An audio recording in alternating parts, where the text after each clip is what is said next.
Salut à tous et bienvenue pour ce 175e numéro d'Enjeu Capital, l'émission qui débriefe l'actu du Paris Saint-Germain et aussi ses matchs. Et ce qui va nous intéresser, c'est la rencontre qui a lieu vendredi soir au stade de la Méno, le Racing Club de Strasbourg face au Paris Saint-Germain. Résultat final, 3 buts partout, avec encore un doublé de Kylian Mbappé et aussi une passe décisive d'ailleurs, et un but d'Achraf Hakimi. Contre un but de Gamero, Verratti contre son camp et enfin Cassie en toute fin de match qui égalise pour Strasbourg. Avant de parler du match, je vais vous présenter l'équipe du jour. Tout d'abord, je vais vous présenter Vincent Chaudel, mais j'ai besoin encore de le présenter, le fondateur de l'Observatoire du Sport Business. Et avec nous, on va revenir notamment sur la nouvelle version du Fair Play financier. Ça sera en fin de podcast. Salut Vincent, comment ça va? Très bien, bonjour à tous. T'as passé un bon week-end, Vincent? Jusqu'ici, ça va bien. Tant mieux, si tu as le sourire, tant mieux, c'est que tout va bien. Mon deuxième acolyte, c'est le petit prince de Versailles, c'est Nicolas Puravo, qui a vu son équipe accéder en national. Félicitations Nicolas, comment ça va? Salut tout le monde, écoute, ça va bien, bon week-end effectivement. Versailles jouera en national l'an prochain, donc ça va faire mal, ça va trembler dans la région parce que ce n'est qu'une étape vers la Ligue 2 et la Ligue 1, donc on a hâte. Mais la question c'est, est-ce que les ultras versaillais ont vraiment fêté l'accession en national? Eh bien écoute, on en parlait tout à l'heure avec le CUV, donc le collectif Ultra Versailles. Ah oui. On a envahi effectivement l'esplanade du château et on a fait un grand bal pour célébrer cette montée, c'était chouette, très chouette. Écoute, tant mieux pour toi, tant mieux pour Versailles. Hein. Quelque chose me dit qu'on te verra souvent la saison prochaine. Je sais pas comment s'appelle le stade de Versailles. J'attendais. Alors, le stade de Versailles, il s'appelle le stade Montboron, mais on va pas y être souvent parce qu'il est pas homologué pour le national a priori. Ouais. Donc, tu sais qu'il n'y a pas d'éclairage. Donc, ah bah oui, c'est vrai, il y a des problèmes pour la Coupe de France. C'est vrai, ouais. C'est vrai. Donc le national se jouant le soir, je sais pas encore où est-ce que le Versailles va jouer l'an prochain. Peut-être au. Moi, on me dit que la municipalité de Versailles a tenté de louer ton jardin, qui a une capacité assez importante. Ouais, mais c'est pareil, il n'y a pas d'éclairage dans mon jardin. On est dans le rayon du château. Je vois le problème du rayon du château ici. Mais pour jouer des bougies. Il y a Poissy, je crois, qui s'est proposé. Il y a le camp des loges aussi qui est possible. Donc peut-être que je serai très souvent au camp des loges l'an prochain. Du coup. Oui, tu n'es pas très loin en plus. Tant que c'est pas Charletti, ça va. Ah non, c'est pas Charletti. Et enfin, le troisième larron, c'est Yacine Hamlet, coach Yacine. Comment ça va? Tu allais très marqué, Yacine. On se demande bien pourquoi. Salut à tous. Ça va, mais je suis fatigué. Dernier jour de Ramadan, donc je suis fatigué. Ouais, on le voit bien sur ton visage. Ouais. Voilà, écoute. Alors encore quelques heures à tenir. Oui. Bon, messieurs, comme je le disais en préambule, on va revenir sur la rencontre qui a lieu vendredi soir au stade de la Méno, opposant le Racing Club de Strasbourg au Paris Saint-Germain. Je le disais, résultat 3 buts partout. Le PSG a été mené assez rapidement dans cette rencontre. Je le disais un peu en off et je redonne la stat, messieurs. Le Paris Saint-Germain n'a jamais gagné à l'extérieur contre le top 8 cette saison. Tu me donnais une stat en off, Nico. Il me semble que le PSG a encaissé jusqu'à aujourd'hui 34 buts. Et le record sous QSI était de 37 buts. On va faire un gros focus sur la défense parisienne. D'autant plus que le coach a mis en place un nouveau système. Mais globalement, déjà sur la rencontre, Nico, qu'est-ce que tu en as pensé? Est-ce que c'était peut-être pas un peu mieux que la semaine dernière déjà? C'était un match plutôt agréable à regarder. Entre des Parisiens pas vraiment déconcentrés ou en vacances comme on aurait pu le craindre. Je trouvais qu'ils étaient plutôt dedans à part l'entame. Et puis Strasbourg, belle petite équipe aussi, donc à l'arrivée ça donne un match agréable. Après il y a évidemment plein de choses à dire, mais écoute, pour un premier match de fin de saison, puisque on l'avait dit, les 4 derniers matchs sans enjeu, il fallait s'attendre à tout. J'ai été plutôt agréablement surpris par cette partie et plutôt un bon moment, même si petite déception avec cette égalisation à la dernière minute de Strasbourg, mais voilà, je m'attendais à pire, franchement. Vincent, même question, tu as vu toi aussi la rencontre vendredi soir. Qu'est-ce que tu as pensé de ce match? On a vu beaucoup de buts, on a vu une très belle ambiance à la Méno. C'était plutôt une soirée sympa, Vincent. Oui, je rejoins Nicolas effectivement sur cette partie-là. C'était un match agréable à regarder. Des Strasbourgeois qui sont au niveau de leur saison, très, très engagés et sur le terrain et dans les tribunes. Moi, j'ai trouvé intéressant effectivement. En tout cas, on n'a pas vu une équipe en vacances, donc ça c'était intéressant. Fragilité défensive, je crois que c'est la marque de fabrique de la saison. Je trouve que Neymar revient petit à petit. Par contre, j'ai eu l'impression, à un moment donné, je me suis demandé si Messi était encore sur le terrain. Mais bon. On va en reparler de Messi. C'est vrai qu'il a traversé la rencontre comme un fantôme dans un château hanté. On l'a pas vu. On l'a pas vu. On va revenir là-dessus. Tu voulais ajouter quelque chose, Vincent? Non, c'est ça. À un moment donné, en deuxième mi-temps, je me suis dit, mince, est-ce qu'il est encore là? Parce que j'ai pas entendu son nom. Non, c'est vrai. C'est vrai qu'il y a eu beaucoup aussi sur les réseaux sociaux. Ça a beaucoup été commenté, effectivement, la partie assez fantomatique de Léo Messi. Yacine, je viens vers toi. Tu as aussi vu la rencontre. Donc, effectivement, je pense que tu es d'accord avec Nico et Vincent sur le côté match sympathique. Ça faisait un bout de temps qu'on n'avait pas vu un match un peu ouvert avec des buts, des belles actions, etc. Mais malgré tout, tu avais fait un papier pour expliquer que pour toi, c'est le PSG de d'habitude, avec évidemment des beaux mouvements qui amènent des buts, mais dans le contenu, pour toi, ça n'a pas beaucoup plus évolué que ça. Ouais, parce que déjà, le premier quart d'heure, Paris se fait bouger et qu'on est à quelques centimètres d'être mené 2-0. Faut pas l'oublier quand même. Et que finalement, c'est juste sur un exploit, entre guillemets, hein, individuel de Neymar qui sort du milieu, qui lance Mbappé, que t'égalises.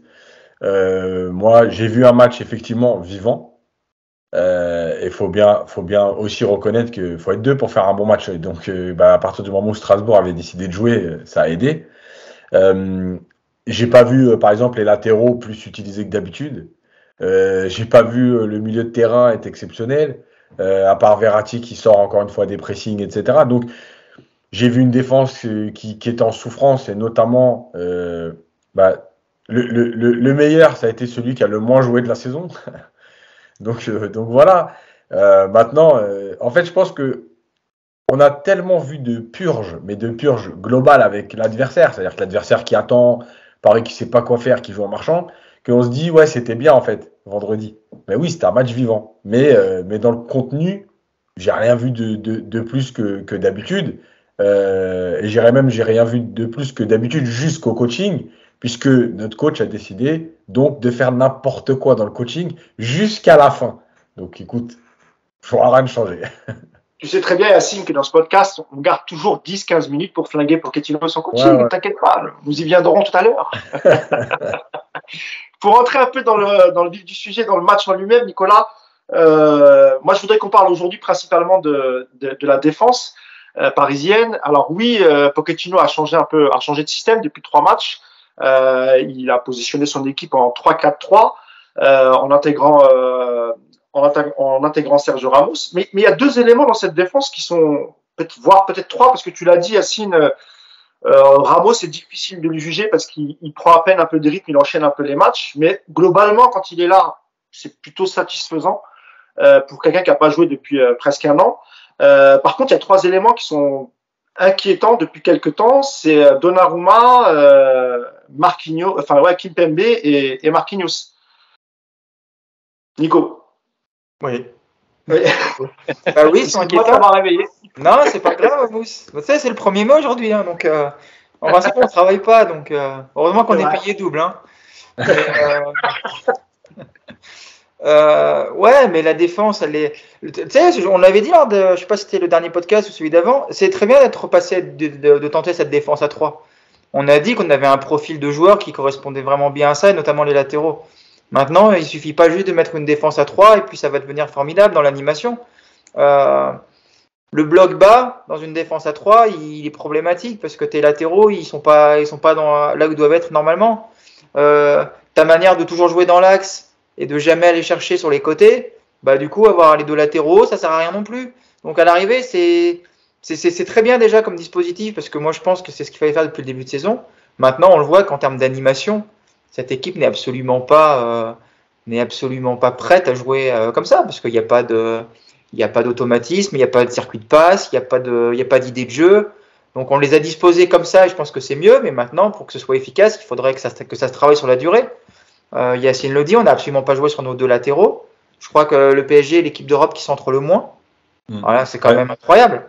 Ouais. Et on a les deux, on a celui qu'on présentait il y a un an comme le meilleur latéral droit du monde. On a un jeune ultra prometteur à ce poste-là. Et à l'arrivée, tu es l'équipe qui centre le moins d'Europe. Donc déjà, il y a un premier problème. Après, tu rajoutes à ça effectivement que le milieu de terrain, dans une défense à 3, il faut que tu aies un milieu qui soit vraiment très inspiré et très bon. Je rappelle que vendredi, pour le milieu, c'était Danilo Pereira et Marco Verratti. C'est ça. Donc bon, bah effectivement, Danilo, avec toute sa bonne volonté, avec le ballon, ça restera toujours Danilo. Donc tu sens aussi qu'il y a un problème. Et puis tu rajoutes effectivement à ça le triangle du mal. Là, il y avait le triangle des Bermudes avant. Maintenant, il y a le triangle de Saint-Germain, Donnarumma, Kimpembe, Marquinhos. Tu tombes au milieu des trois. Mais tu tombes au milieu des trois, tu peux disparaître. Hein. Tu reviens. On t'a plus de nouvelles, ta famille n'a plus de nouvelles pendant un mois. Hein. C'est terrible les trois. Hein. Donc, écoute, ouais, Marquinhos, il a laissé, de toute façon, on le sait, il a laissé tout ce qu'il avait dans le slip à Madrid et à mon avis, jusqu'à la fin de la saison, ça ne viendra pas. Donnarumma, lui, l'enchaînement Madrid et Italie, ça a été fatal. Donc, lui, c'est pareil, on le reverra l'été prochain quand il aura retrouvé un petit peu de morale. Et puis, Kimpembe, bah, écoute, Kimpembe, voilà. Kimpembe, c'est le Varane du Real Madrid, grande époque, Sergio Ramos. C'est-à-dire que tu avais l'impression que c'était un super défenseur parce qu'à côté de lui, il y avait un Sergio Ramos qui le portait. Et puis, bah, en fait, tu te rends compte que Varane, il n'est pas si bon que ça quand il est souvent livré à lui-même. Bah, Kimpembe, c'est un peu pareil, je trouve. Quand Marquinhos le porte, bah, il fait illusion. Et puis, quand Marquinhos est plus capable de le porter, bah, Kimpembe, il disparaît. Il fait un match horrible dans la lignée de son année 2022. Et pour même m'élargir un peu, je pense dans la lignée de sa saison, qui n'est pas très très bonne. Mais voilà, il a l'étiquette Titi, donc faut pas trop dire de mal de Kimpembe. Mais il faudra un jour quand même se pencher aussi sur son cas, parce que je pense que tu peux décemment pas rêver de la Ligue des Champions avec Kimpembe titulaire. Je commence à douter très sérieusement de ce choix-là. Donc faudra discuter un peu, mais ouais, cette défense, elle est en tout cas, elle est pas au mieux. Elle est pas au mieux parce que ce n'était que Strasbourg. Hein. Et les 5 dernières minutes, la panique totale, ce n'était que Strasbourg dans un match de Ligue 1 où il n'y a plus d'enjeu, je vous rappelle. Hein. Et même comme ça, tu arrives à être en panique totale. Donc voilà. Bienvenue, supporter. Très bien, très bien. Toujours cette petite note d'optimisme qui fait toujours plaisir. Ça, c'est vrai. Vincent, pareil, c'est vrai que comme le dit Nico, on sent, et pas que depuis Madrid, parce que c'est vrai, il a raison Nico, hein, depuis Madrid, on sent que ça s'est un peu accéléré, cette déliquescence au niveau de la défense, mais on avait déjà parlé des soucis défensifs de Paris, et ce, depuis même le début de saison. Je rappelle que Paris a déjà encaissé, la saison n'est pas finie, 34 buts. C'est vrai qu'il y a une grosse fébrilité défensive, Vincent, alors que dans notre défense, les trois incriminés, tu as quand même un champion du monde, tu as Marquinhos qui est peut-être dans le top 5 des meilleurs défenseurs centraux, et tu as Gianluigi Donnarumma qui a remporté la Coupe d'Europe des Nations, qui a été élu meilleur gardien du monde. Cette fin de saison défensive, et on peut même parler de toute la saison, ça n'a pas été au top, Vincent, hein, cette saison. Oui, c'est même toute la saison. Mais en fait, moi j'ai l'impression, alors Yacine pourra confirmer ou infirmer, mais on a l'impression qu'ils sont tous cramés dans la tête, en tout cas. Ils sont tous cramés dans la tête. Mais j'ai eu cette impression-là aussi en début de saison dans les autres grosses équipes, parce que dans les autres championnats, parce que en fait entre la saison tronquée Covid avec le Super 8, le Final 8, puis la saison qui a enchaîné l'Euro avec la Copa América de l'autre côté de l'Atlantique, fait qu'il y a des joueurs qui ont enchaîné quasiment 2 saisons de suite. Et qui, entre guillemets, roule sur la jante aujourd'hui. Ce que je n'arrive pas trop à m'expliquer, c'est pourquoi dans les autres championnats, les grosses écuries ont eu des débuts difficiles, mais ont su se régénérer, et Paris n'a pas su se régénérer. Et donc là, on voit qu'il y a urgence que la saison se termine pour qu'effectivement, ils repartent avec des physiques et des têtes fraîches, enfin, un physique frais et des têtes fraîches pour attaquer une saison, parce que définitivement, ils n'ont pas pu perdre leur talent, mais par contre, ils y arrivent. Voilà. Merci Vincent. Et Yacine, même question. Hein. Comment t'expliques toi cette fébrilité? Alors on peut les prendre au cas par cas. C'est vrai que Donnarumma, il avait donné satisfaction jusqu'à Madrid, malgré une alternance avec Navas. Marquinhos et Kimpembe, déjà depuis le début de saison, on sentait que ça allait être un peu difficile.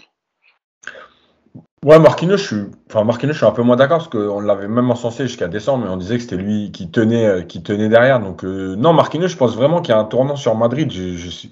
Parce que même à l'aller, il est bon. Enfin, il n'y a que retour qui Oui, sera. c'est vrai. Et, C'est plus en fait, Kimpembe, tu as raison. C'est plus Kimpembe, on a peut-être plus de doutes depuis le début de saison. ouais, par contre, il se rate et derrière, il se relève pas, quoi. Kimpembe, ouais, effectivement, Kimpembe, ça fait plusieurs mois qu'on en parle. Et en fait, alors ce que dit Nico, c'est vrai, l'histoire du Titi, faut pas toucher, etc. Même si de plus en plus de gens commencent quand même à, à se poser des questions. Moi, je pense qu'il y a plusieurs choses. C'est que Kimpembe, le problème, c'est que il compense des fois sur des trucs où il fait un gros match et en fait, ça lui redonne du crédit pour un certain temps. Et ça part depuis l'histoire de Barcelone 2017, en fait. Et rappelez-vous l'année dernière, par exemple, où on va vous dire oh, le sauvetage, vous vous rappelez le tacle où il est blessé? Oui. Voilà. En fait, il y a un peu de cœur dans ce qu'il fait et du coup, ça lui redonne du crédit pendant un certain temps. Mais si on analyse globalement ces matchs, il y a beaucoup d'erreurs, il y a beaucoup de lacunes et il n'y a pas de régularité déjà. Donc ça, c'est un vrai problème. Pour Donnarumma, évidemment que c'est mental parce que mais là, en fait, on va rentrer Alors, je ne sais pas si vous avez entendu parler, mais le PSG réfléchit, enfin, à avoir un préparateur mental au club. C'est juste la base. Bon, je rappelle quand même que les sports américains, ils travaillent avec des préparateurs mentaux depuis plus de 20 ans, mais que dans le foot, on a toujours considéré que c'était le travail de l'entraîneur. Or, aujourd'hui, c'est plus possible que l'entraîneur aille faire des cajolés ou des entretiens individuels à 8, 9, 10 joueurs qui seraient dans le trou. Voilà, c'est le travail d'un préparateur mental dont c'est le métier, avec qui il va pouvoir parler, voilà, dire ses doutes, ses faiblesses, sans être jugé. Parce qu'un préparateur mental, il n'est pas là pour justement dire au coach, attention, lui, il n'est pas bien. Il est là pour t'aider. Voilà. Donc c'est différent. Et moi, je pense que Donnarumma, l'erreur à Madrid, on a l'impression que c'est ça, c'est-à-dire qu'il a été bon toute la saison. D'ailleurs, ici, on l'a dit, puisque même au match retour, on disait, est-ce qu'il y a l'alternance ou pas? Bah non, Donnarumma a pris le dessus.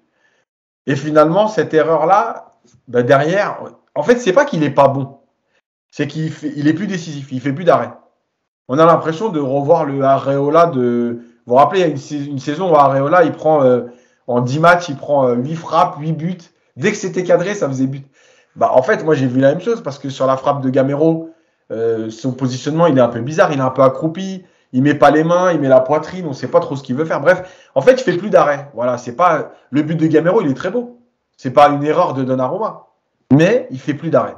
Voilà. Et je pense qu'effectivement, il est dans le trou. Et puis la dernière chose sur la défense, c'est que, bah oui, effectivement, ce qu'a dit Nico, c'est vrai, c'est que t'as pas d'automatisme parce que jouer en 3-5-2 ou en 3-4-3, c'est différent de jouer à 4 derrière. Et tu la lances au moment où la saison est finie. Au moment où tu n'as plus rien à jouer, où les matchs sont pratiquement sans enjeu. Donc, en plus de ne pas avoir d'automatisme, tu te doutes bien que les joueurs ne vont pas faire les efforts pour se dire on est en train de mettre en place quelque chose, c'est maintenant ou jamais, il n'y a plus rien. Sachant, Yacine, et en plus de tout ce que tu viens de dire, il est probable à 99% que Pochettino quitte le PSG. C'est-à-dire que tu ne prépares même pas la Exactement. Saison. Voilà. Donc, moi, je trouve malgré tout qu'il y a des choses intéressantes dans ce qu'on a vu, en tout cas dans les courses, dans les positionnements de chacun. Par contre, on ne sait pas l'utiliser en fait. On revient à la même chose. Sur l'utilisation des latéraux, on l'a vu depuis le début de saison. Je ne vois pas pourquoi, à 3 matchs de la fin, d'un coup, on se déciderait d'utiliser les latéraux à tout va. Donc, finalement, on est dans la continuité de ce qu'on a vu. Et moi, je pense surtout qu'il a changé de système parce que Ramos, aujourd'hui, est disponible et qui met les 3 et c'est tout. C'est pas en se disant ça va nous apporter plus, quoi. Un mot, Vincent, sur ce que vient de dire Yacine sur le côté préparation mentale. Je sais que tu écris beaucoup aussi sur le sport américain, la NBA notamment. Ce que dit Yacine, il y a un vrai retard de la France à ce niveau-là sur les Américains, Vincent. Je vais prendre un exemple, et évidemment, je le confirme. Ce que dit Yacine est tout à fait juste. Il y a une vingtaine d'années, j'ai fait le tour du monde des académies pour Aspire, pour l'académie du Qatar. Et effectivement, la France, d'une façon générale, sait former des sportifs de haut niveau. Mais la vraie différence avec d'autres pays, c'est que depuis très longtemps, les anglo-saxons, alors quand je dis les anglo-saxons, il y a les Américains, bien évidemment, mais les Australiens. Les Australiens, c'est une nation qui est 2 ou 3 fois moins importante en population que la nôtre.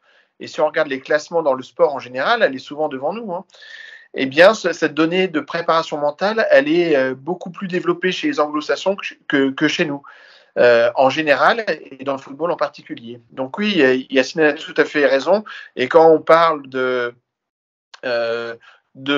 flancher, après on peut en discuter, mais l'opposition contre Madrid, le PSG gagne 3 mi-temps sur 4 et passe à la rue sur 20 minutes. Et ces 20 minutes, c'est 20 minutes mentales. C'est un naufrage mental, c'est pas... alors ça joue sur beaucoup, oui, c'est vrai, mais on retrouve ça un peu comme on a eu longtemps dans le sport français où on jouait bien, mais toujours dans le money time, mais on n'y était pas. Donc ça, c'est un vrai sujet, une vraie lacune. Et après, dans ce que disait Yacine aussi et Nicolas sur l'utilisation des latéraux, par exemple, ouais, on peut avoir des latéraux, mais en même temps, je suis pas sûr que l'équipe aujourd'hui telle qu'elle est organisée, elle ait beaucoup de monde devant pour récupérer des centres s'il venait à arriver.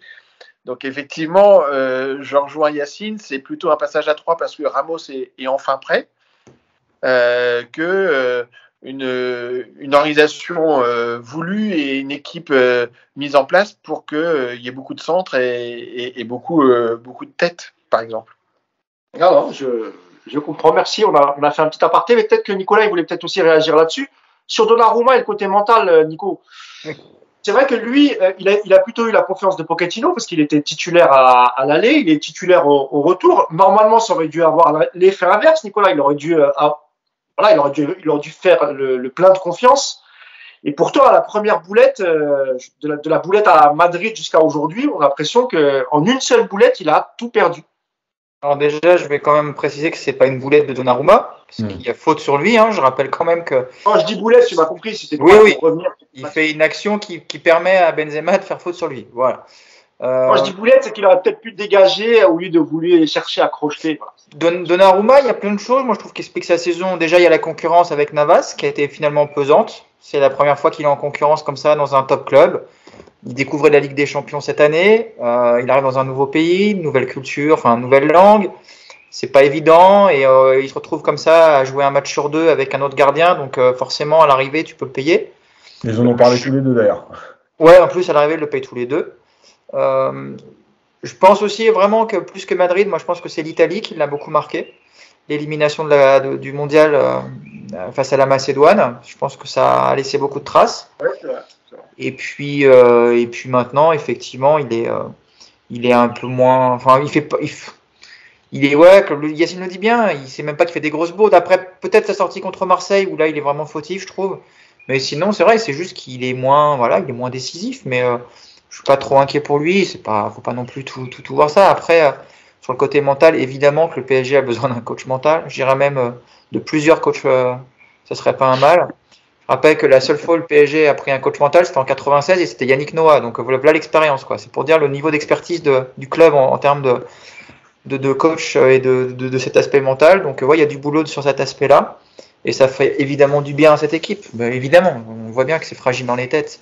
Mais voilà, Donnarumma, c'est quand même le cas qui m'inquiète le moins. Franchement, Marquinhos, pas du tout. Et par contre, je vous le dis, Kimpembe, pour moi, c'est plus que mental. Je pense que Kimpembe, on atteint ses limites régulièrement et c'est autre chose. Mais voilà, écoute, je te garde, Nicolas, sur Kimpembe et on fera tourner la parole. Je vous demanderai aussi votre avis. Il avait un concurrent, un sacré concurrent, malgré tout, Kimpembe, c'était Abdou Diallo. On n'a pas beaucoup vu cette saison. Alors, c'est lié aussi à des blessures. C'est lié aussi au fait qu'il soit parti à la CAN. Mais quand il était out, Kimpembe a toujours eu la confiance de Pochettino. Alors, c'est vrai que c'est le titulaire indiscutable depuis pas mal d'années maintenant, Kimpembe. Mais c'est vrai qu'il n'y a jamais eu de réelle concurrence et Abdou Diallo n'a jamais réellement eu sa chance, sauf peut-être pour dépanner au poste de latéral gauche quand les nôtres étaient blessés ou quand on n'en avait pas encore, Nico. Non, mais écoute, ça c'est la. Pochettino a estimé que il a remis de toute façon Diallo dans la concurrence, dans la rotation avec les centraux, puisque là maintenant à gauche, le retour de Bernat qui jouait la Ligue 1 et puis et Nuno Mendes qui jouait en Ligue des Champions, donc il y avait plus besoin de mettre Diallo côté gauche. Puis il y a aussi Kurzawa en plus, je vous rappelle, donc on ne voyait plus cette année Diallo comme un central et effectivement il n'a pas joué. Il a très peu joué. Moi je comprends pas pourquoi. J'aime beaucoup le joueur et je l'ai dit 20 fois déjà que c'est un joueur qui est habitué à la défense à 3, il a joué comme ça à Dortmund et qu'il était complètement capable de jouer dans ce schéma à Paris. Sauf que voilà, c'était visiblement pas possible de lancer la défense à 3 sans Sergio Ramos. Ça devait être dans son contrat, Sergio Ramos, j'imagine. Il y avait une clause comme quoi lui seul était apte à jouer dans une défense à 3 et pas les autres. Donc du coup, on s'est privé de Diallo. Il a joué quasiment toute sa carrière dans une défense à 4, hein, Ramos. Ouais, non, mais écoute, il y a des choix comme ça qui sont difficiles à comprendre. Celui-là en fait partie, c'est pas le seul, mais c'est dommage parce que moi j'aime bien Diallo. Et honnêtement, je suis pas persuadé qu'installer Diallo à la place d'un Kimpembe, t'es perdant. Voilà, sur une saison. Le problème de Diallo, c'est qu'à chaque fois qu'il a joué à Paris, depuis qu'il est arrivé, c'est des matchs de temps en temps. Il a jamais vraiment enchaîné. Il a été plombé par en plus des fois des grosses erreurs. Je me rappelle notamment d'un match à Monaco où il concède un penalty en fin de match sur un enchaînement dégueulasse, mais c'est un joueur que tu n'as pas vraiment utilisé sur la continuité. Et puis, tu as des joueurs qui ont quand même besoin d'enchaîner pour prouver des automatismes, de la confiance. Et c'est dommage parce que c'est un joueur qui va sûrement partir cet été parce qu'il est clairement sur la liste des départs. Et moi, je t'ai dit, je suis en termes d'intelligence de jeu, en termes de relance, en termes de plein de choses, même en termes de jeu aérien, tu vois, par exemple, je trouve que par rapport à Kimpembe, il souffre pas du tout de la comparaison, quoi. Alors évidemment, Kimpembe, c'est plus puissant. Mais je suis vraiment, j'aurais aimé voir Diallo un peu plus souvent utilisé, et puis surtout sur la durée de plusieurs matchs, plusieurs semaines. Et je suis sûr que c'est un joueur qui aurait vraiment pu faire de grandes choses à Paris. Malheureusement, on ne saura jamais, parce que à mon avis, ça va être ses derniers jours à Paris, ces dernières semaines. Donc c'est dommage.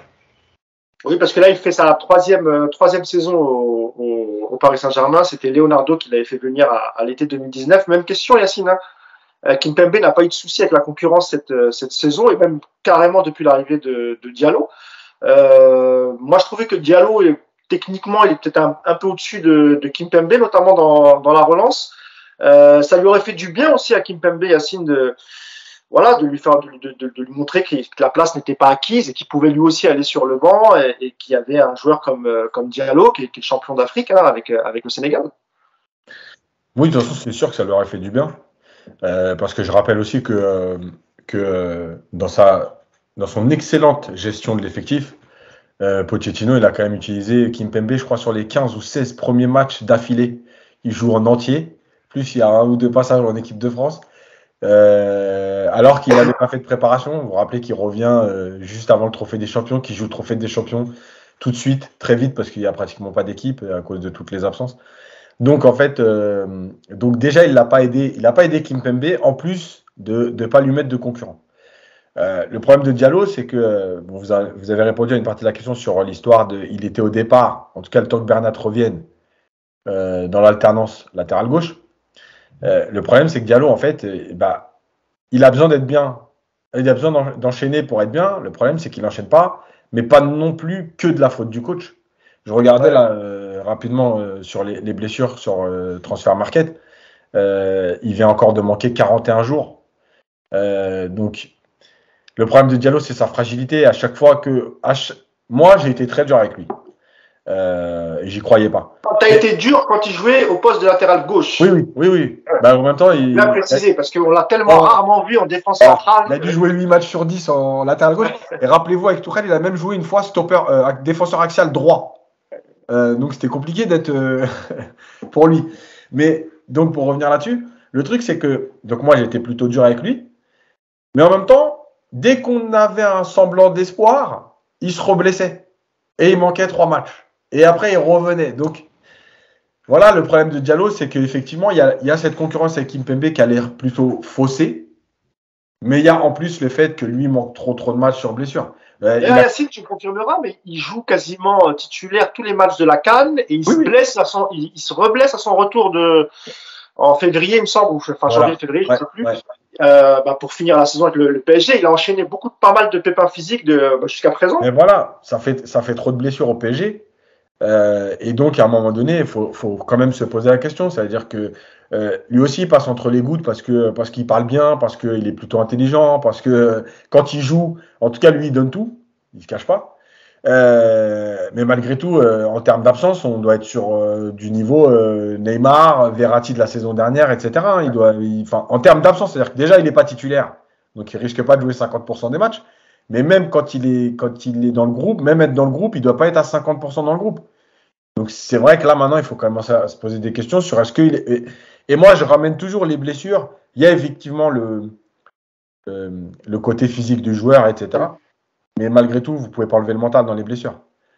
Le fait qu'il soit, comme tu l'as dit, titulaire 7 matchs d'affilée à la CAN, en Afrique, sous la chaleur, etc., l'humidité, il se blesse pas, il revient à Paris, il se blesse, à un moment donné, il faut aussi se poser la question de son bien-être à Paris. Peut-être que lui aussi, cette concurrence qu'il n'y a pas, elle lui pèse. Le fait d'avoir été utilisé comme latéral gauche, ça l'embête parce que pour lui, c'est un défenseur central, etc., etc. Donc, les blessures, c'est peut-être pas non plus un problème physique. Ouais, puis je fais bien de le rappeler, c'est vrai que quand t'es pas bien dans ta tête ou quand tu t'as passé un mois avec tes amis au Sénégal, tu as vécu de grosses émotions, tu gagnes le titre, tu le fêtes avec le peuple sénégalais, tu reviens pour finir sur le banc. Psychologiquement, c'est vrai que c'est pas évident à encaisser et à digérer. Et au-delà de Diallo, d'ailleurs, c'est là où il faudrait que les dirigeants du PSG commencent à recruter des joueurs fiables, tout simplement. On parle, voilà, je sais que je dévie un peu du sujet, mais voilà, le cas de Diallo, il est symptomatique de ce qu'est devenu le PSG. C'est que tu as tellement de joueurs aujourd'hui qui sont blessés sur des périodes moyennes, voire longues, c'est plus possible. Et toi, moi, c'est pour ça que quand j'entends Pogba, je prends quelques fois la foudre parce qu'on me dit que j'aime pas Pogba. Moi, j'ai rien contre Pogba, c'est un magnifique joueur. Mais Pogba, c'est un joueur qui se blesse beaucoup. Et aujourd'hui, le PSG, je pense, a besoin de joueurs fiables physiquement déjà, avant de penser à prendre des bons footballeurs qui prennent déjà des joueurs au moins qui jouent au football, qui sont présents. Et Diallo, c'est vrai que, comme le dit Yacine, ça a été aussi depuis 3 ans un de ses soucis. C'est quoi là? C'est un joueur qui est fragile, mais il se blessait déjà aussi avant de venir au PSG. Donc, c'est pas que la faute du PSG pour ce coup-là. Et en plus, malheureusement, Vincent, c'est le type de joueur que tu vas sans doute revendre entre guillemets à perte. C'est un joueur, Vincent, qui a été acheté en 2019 plus de 30 millions d'euros. Je rappelle que l'été d'avant, ils avaient misé plus de 40 millions sur Thilo Kehrer. 2 joueurs qui jouent peu ou pas. On est déjà à plus de 70 millions, Vincent. Les erreurs de casting, elles s'enchaînent au Paris Saint-Germain. Oui, mais il ne faut pas nécessairement attendre de revendre au même prix qu'on a acheté des joueurs. Normalement, on les utilise. Donc, je pense que là, il peut y avoir une notion de perte, non pas parce qu'on ne va pas les revendre 30 ou 40, mais parce qu'on ne les a peut-être pas assez utilisés ou ils n'ont pas été assez présents pour des raisons. Ils ont perdu de la valeur aussi, Vincent. Probablement, oui. C'est-à-dire que quand Kehrer arrive, il arrive avec le statut d'international, sauf erreur de ma part. Et qu'aujourd'hui, je ne suis pas sûr qu'il soit un défenseur indiscutable dans la Mannschaft. Mais bon, pour compléter ce que disait Nicolas, il y a des joueurs qui ont un certain niveau de fiabilité avant d'arriver à Paris, qui le retrouvent après et qui ont peut-être plus de mal en étant à Paris. Il faut garder aussi à l'esprit qu'à Paris, comparé à d'autres villes ou d'autres clubs, il y a la possibilité de se perdre en dehors de l'entraînement et en dehors des matchs. Et ça, la vie parisienne, elle n'est peut-être pas assumable pour tous les joueurs. Et quand Yacine parlait de dimension mentale de l'effectif, je pense qu'il y a aussi un critère mental à prendre en considération au moment du recrutement. Est-ce que le joueur concerné qui a les qualités souhaitées en défense, au milieu ou peu importe, aura la capacité mentale de supporter la vie parisienne? Quand je dis ça, on pourrait croire que c'est anecdotique, mais moi je me rappelle, on parlait des gardiens par exemple, vous pensez pour un garçon comme Christophe Revaux qui avait fait des super saisons avant d'être à Paris, qu'on a fait des bonnes après, et à Paris ça avait été un calvaire pour lui. Et ça, on peut le retrouver sur pas mal de joueurs. C'est-à-dire que je pense que une des spécificités de ce club, c'est aussi son environnement. C'est pas nécessairement que le club lui-même, c'est ce qui se passe en dehors. et que là-dessus, eh bien, oui, il y a peut-être un critère à intégrer dans la façon de recruter. Merci messieurs, je pense qu'on a fait le tour sur la défense, avant que vous vouliez dire encore un mot peut-être sur Marquinhos. Non, tout va bien, très bien. Passons à Neymar. Neymar qui revient plutôt bien ces derniers temps. Alors il est sur 90 minutes, c'est toujours un peu compliqué, mais malgré tout il pèse sur le match, il marque des buts, il fait des passes décisives. On sent que l'enchaînement des matchs, et Yacine l'a souvent répété, lui fait beaucoup de bien. Peut-être encore une chose qui lui manque, c'est la gestion des émotions vendredi soir encore avec les arbitres, les adversaires, etc. C'est dommage parce que honnêtement, il fait plutôt un bon match et je trouve qu'il revient plutôt bien, messieurs. Alors, il reste 3 matchs de Ligue 1 et ensuite il y a les grandes vacances. Est-ce qu'on doit s'inquiéter ou pas? Non, je plaisante. Mais vraiment revenir un peu sur le match de Neymar. Vincent, tu avais commencé à en parler un peu. Je te laisse la parole sur Neymar. Il fait du bien dans le trio offensif en ce moment. Étant donné que son acolyte argentin est complètement transparent, ça fait du bien de retrouver Neymar quand même. Bah, oui, c'est-à-dire qu'en fait, mais Neymar, je pense qu'il y a deux sujets, enfin il y a plusieurs sujets. Il y a le sujet que il a eu 2 grosses blessures et qui lui ont empêché d'être performant à des moments clés sur sa présence parisienne. Les deux blessures à la cheville et au pied juste au moment du Money Time européen, ça lui a mis un coup au moral et ça a impacté. Et lors des 2 premières saisons, Vincent, pour préciser, lors des 2 premières. Une blessure face à Marseille, une autre face à Strasbourg. Exactement. Après, on peut aussi avoir un sujet quand Yacine parlait du mental. Voilà, mais je pense pas qu'on changera ce joueur-là. Il a besoin de son rythme de vie, mais par contre, il faut qu'il comprenne aussi que le yo-yo physique des kilos, ça va devenir de plus en plus compliqué pour lui. Et effectivement, une fois qu'il retrouve du rythme, et on le voit, il n'est pas encore à son top, mais oui, bien sûr. Il retrouve un intérêt. Et s'il y a un peu de rigueur autour de lui, je pense que les saisons à venir, il aura matière à apporter et à faire vraiment la différence. De là à penser qu'il peut encore avoir le ballon d'or, je n'en suis pas tout à fait convaincu, je doute. Mais par contre, d'être un grand joueur, un grand passeur et peut-être retrouver aussi mentalement la capacité de finir parce que il marque pas autant qu'il devrait marquer ce joueur aujourd'hui. Mais je pense qu'il peut redevenir le joueur important ou un des joueurs importants du PSG. Ouais, la vraie énigme aujourd'hui, c'est Messi, effectivement. Nicolas, sur le match de Neymar et dans la continuité du match de la semaine dernière, il a été plutôt bon, plutôt inspiré. Vu cette merveilleuse passe en profondeur pour Kylian Mbappé et pas que, même sur le côté un peu combatif, etc. Ça va mieux pour Neymar en ce moment. Malheureusement, c'est la fin de saison, Nico, et je le disais un peu sur le ton de l'humour. On espère le retrouver au camp des loges le 1er juillet dans un état de forme optimal, mais c'est déjà bien qu'il prenne les matchs au sérieux et qu'il s'investisse. C'est bien, bravo à lui. Hein. Non, c'est bien, il est sérieux.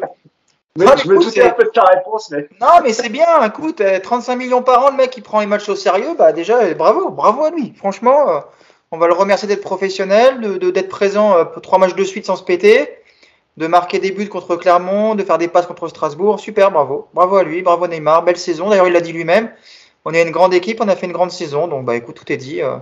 Bravo, qu'est-ce que je te dis de plus? Neymar est un grand joueur, heureusement qu'il est là, sinon je ne sais pas comment ferait le PSG pour rêver à aller gagner la Ligue des Champions. D'ailleurs, tous les grands clubs européens vont essayer de l'acheter cet été, c'est une évidence. Puisque Neymar fait rêver l'Europe entière. Tu sais très bien que je parle pas de ça, Nico. Je parle du match en lui-même. Alors, on peut ironiser sur Neymar. Sur le match, il n'a pas été mauvais, Nico. Non, il a couru. Mais c'est sûr, si on compare à Messi, déjà, oui, il est exceptionnel, il court. C'est sûr que déjà, par rapport à Messi, c'est un monstre physique, le gars. Et il est prêt à aller faire le marathon de Berlin le week-end prochain, il est au top. Mais oui, c'est bien, bravo. Encore une fois, il a fait une passe contre Strasbourg. Voilà, c'est tout, c'est ce que je te dis. Tout est résumé. Neymar a fait une passe contre Strasbourg et il a couru. Voilà, écoute, si on trouve que ça, c'est pour faire un grand match. Je pensais que.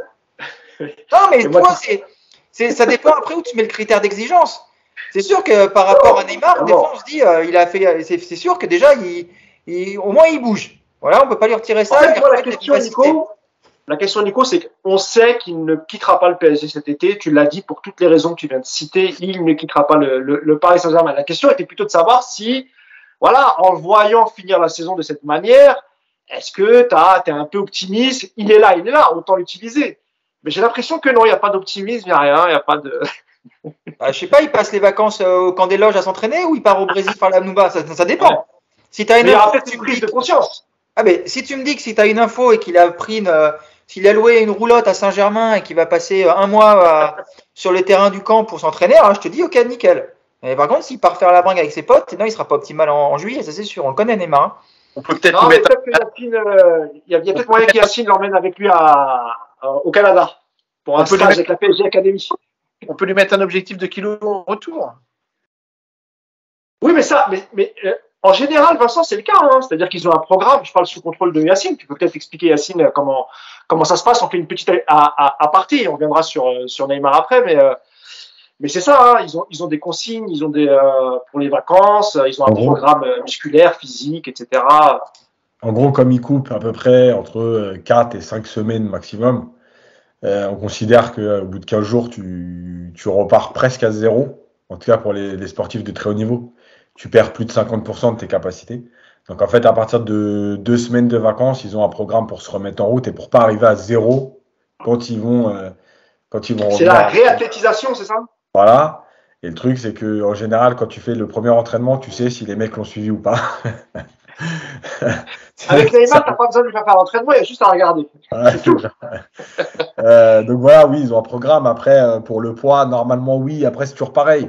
Tu as des clubs qui sont plus laxistes que d'autres, il faut dire la vérité. Guardiola, il pèse les joueurs tous les 3 jours, tous les 2 jours, et il laisse rien passer. Et quand tu as 1 kilo ou 1,5 kg en trop, il te dit tu as 2 jours pour perdre 1,5 kg. Voilà, c'est comme ça. C'est le très très haut niveau. De toute façon, ça joue sur des détails. Donc voilà. Et sur Neymar, sur sa fin de saison, est-ce que voilà, tu réfléchis ou tu réagis un peu comme Nico, ou peut-être que tu te dis, bon, il enchaîne les matchs, c'est un peu trop tard, c'est vrai, c'est la fin de saison. Mais peut-être que pour la saison prochaine, je ne sais pas. Le problème, c'est que, moi, je le dis régulièrement, c'est que son problème à lui, c'est de pouvoir enchaîner les matchs. Et il n'y a que ça, parce que ça se voit, c'est pas un joueur qui s'entraîne sérieusement. Mais en même temps, on en a connu plein, des Brésiliens comme ça, qui ne s'entraînaient pas sérieusement. Ils vont à l'entraînement parce que c'est une obligation. Ils viennent s'amuser à l'entraînement, mais ils viennent pas. En fait, ils ne viennent pas chercher de la performance. La performance, il l'acquiert en match. Et lui, il est dans ce cas-là. Donc, il n'y a que les matchs qui lui donnent du temps. Et moi, je continue de penser que cette saison, en début de saison, avant sa grosse blessure à Saint-Etienne, il y a des matchs plutôt intéressants où Neymar, il est pas loin d'être dans les 2 meilleurs joueurs de l'équipe à ce moment-là. J'ai cru que tu allais dire 2 meilleurs joueurs du monde, j'ai eu peur. Nico, il quittait le podcast, là. Quand même. Donc, en fait, le truc, c'est que, comme l'a dit Nico, il y a plein de choses avec Neymar qui sont, en fait, presque dans l'ambiguïté. C'est-à-dire que, quoi qu'il arrive, même quand il n'est pas bon, il court et il ne se cache pas. Souvent, il défend. De toute façon, offensivement, c'est le joueur qui défend le plus des 3 à tous les matchs. Sans ambiguïté. Ça, voilà. Après, il y a la gestion des émotions. Effectivement, moi, j'arrive toujours pas à comprendre comment tu peux péter les plombs contre Marseille. Alors, contre Marseille, je pense qu'il y a l'histoire de l'année dernière aussi. Voilà, où il prend rouge, où c'était tendu, bref. Donc, il y a un contentieux, etc. Mais malgré tout, il n'y a pas que contre Marseille. Hier, vendredi contre Strasbourg, mais on l'a vu dans plein de matchs où d'un coup, il peut vriller, tu comprends pas pourquoi. Donc, ça, déjà, c'est un problème. Après, il a subi de nombreuses fautes. Hein. C'est vrai qu'il subit beaucoup de fautes, Neymar, en Ligue 1. Bien sûr, mais tu vois, tu as des joueurs malgré tout. Tu vois, Benzema, par exemple, il parle jamais. Oui, bien sûr. Ah oui. À l'extrême. Donc, pourtant, il en subit des fautes. Mais Neymar, il peut rien dire et il peut vriller. Voilà. Et puis, il y a ce côté où, moi, je pense qu'aujourd'hui, j'ai eu ce débat sur Twitter, ça me permet de l'expliquer clairement. Je pense que si tu veux utiliser Neymar, il faut l'utiliser plus dans le cœur du jeu. En 3e milieu un peu libre, alors un peu 10, un peu 8, parce que malgré tout, il a ce volume de jeu, il a ce volume de course, il a cette qualité de passe et cette vision du jeu. il est encore capable d'éliminer un joueur sur un crochet, mais pour moi, pas sur une distance comme tu le fais sur un côté. Et beaucoup de gens m'ont dit, ouais, mais c'est pas le joueur dont tu as besoin au milieu. Alors déjà, vous le savez pas.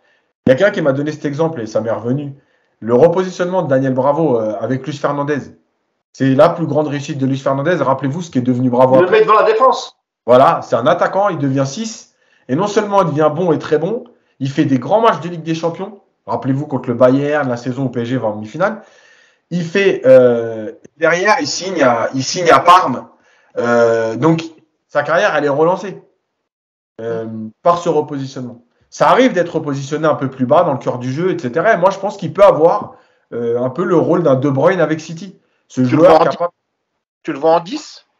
Ouais, même presque en 8, un peu relayeur, un peu relais de Verratti, par exemple. Et je suis d'accord avec les gens de dire, oui, ce sera un choix par défaut. C'est-à-dire que si le PSG, je vais donner un ou deux exemples, si tu as l'occasion de faire Brozovic, Milinkovic-Savic, mais évidemment que tu ne mets pas Neymar dans le cœur du jeu à ce moment-là. Mais aujourd'hui, quand tu vois la composition des milieux de terrain du PSG, les 6-7 milieux, là, les Herrera et tout, mais vous allez me dire que à côté de Verratti, et un deuxième milieu quand tu joues en 4-3-3, et un deuxième milieu, donc Neymar, il fait plus tâche que Herrera, il fait plus tâche que Gay, il fait plus tâche que Danilo, il fait plus tâche que Paredes. Donc à un moment donné, non. Et moi, d'ailleurs, Yacine, je te coupe 2 secondes, tu comprends, mais il me semble que Tourelle avait, je sais plus si c'était Tourelle ou Emery qui avait mis Draxler, qui avait essayé Draxler aussi avec Verratti. Ouais, avec Verratti, et ça avait fonctionné. Et je vais même aller un petit peu plus loin, au risque que ça choque certaines personnes.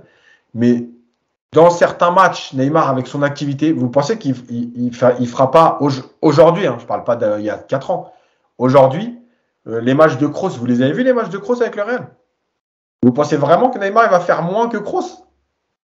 Non mais... Après, c'est un poste qu'il maîtrise bien, Kroos, voilà, lui, il joue beaucoup sur l'expérience aussi. Oui, mais je veux dire, Neymar, il est capable de le faire. Vas-y, Vincent. Dans ce que dit Yacine, Di Maria, il était dans le milieu au Real. Voilà, exactement. Et après, c'est lui qui a plus voulu revenir au milieu, malgré ce qu'il a dit. Mais effectivement, Di Maria, quand il a été repositionné, c'est sa meilleure saison à Madrid. C'est ses 6 meilleurs mois à Madrid et c'est la décima. Et il est titulaire. Voilà. C'est aussi parce qu'il n'y avait peut-être pas de place pour lui devant et qu'il fallait bien l'intégrer dans l'effectif. Alors ça a bien marché avec Ancelotti, très bien. Oui, parce qu'il y avait... Ça s'expliquait pas que par son talent et le fait qu'il joue au milieu. Oui, mais là, justement, tu remplaces Neymar en fonction de ce qu'il est capable de faire. Et je pense, moi, aujourd'hui, que le vrai problème, et désolé pour la secte, mais Messi, c'est le vrai problème du PSG. C'est lui le vrai problème du PSG. Vas-y, Vincent. Je rejoins un peu, je rejoins Yacine, c'est-à-dire que en fait, si tu jouais en 3-5-2 avec Neymar en 10 et que tu avais un autre vrai attaquant capable de prendre des ballons de la tête, tu aurais peut-être tes centres et tu aurais tes passes avec ton meneur de jeu qui pourrait le faire. Donc finalement, il y a peut-être pas tant de choses à changer au PSG à part l'organisation du jeu, quoi. Mais tu as quand même pas mal d'éléments entre les mains. Tu as déjà des cartes. Hein. En vérité, tu l'as le joueur. C'est que si Icardi il avait envie de jouer au foot, mais c'est le joueur parfait pour ça. C'est le joueur de surface. Si tu mets les ballons sur Hakimi et Mendes avec un Icardi qui est devant le but, mais rappelez-vous, parce que, encore une fois, Icardi, on peut lui taper dessus depuis 1 an et demi maintenant, mais les 3 mois où il joue en 4-4-2 avec Tourelle, avec Neymar et Di Maria, je crois. Cavani. Ah non, Cavani joue pas. Non, Cavani joue pas, pardon. Mais c'est Neymar. Oui, là, c'est ça. Il y a Mbappé, Di Maria et Mbappé, Icardi. Et Neymar. Voilà. Il joue à 4 devant, avec Di Maria et Mbappé. Et rappelez-vous quand même qu'il marque beaucoup de buts et qu'il est même parfois à la remise sur des actions avec Mbappé. Donc en fait, tu l'as l'avancante. C'est juste que lui, il a plus envie de jouer au foot.